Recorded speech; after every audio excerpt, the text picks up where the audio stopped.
مين؟ مطعم برايمر. طب افتح. ابو حميد انت فين؟ انا في مشوار كده وجاي خير. يعني احمد عباس مش معاك؟ لا مش معايا ليه؟ ايه هو ما جالكش؟ بتصل بيه ما بيردش. ازاي الكلام ده؟ ايه ده؟ استنى خليك معايا. احمد عباس اهو. احمد عباس اهو. ايه ده هو؟ لا بقى، لا لا الموضوع كده ما سكتش عليه. اه يا ابو حميد الناس بتكلمك ما تردش عليها ليه؟ مشغول. ولا حاجه. عايزينك بس تعالى ما تقلقش.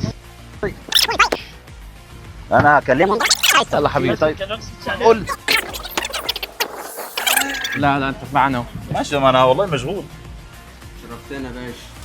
ماشي يا سيدي، فين عشان اكل بتنجان؟ هات اما نشوف. بمناسبة مرور سنة على افتتاح مطعم برايمر، عشان هم جابوني من اخر الدنيا عشان الموضوع ده.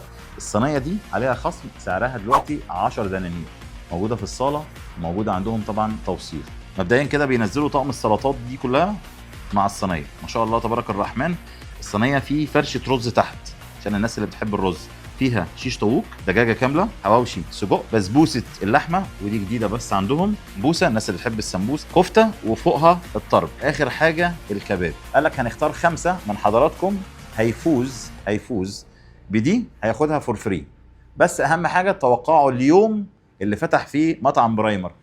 اللي عايز حاجه انا هقول له وهغششه. صينيه الاحتفال. سلام.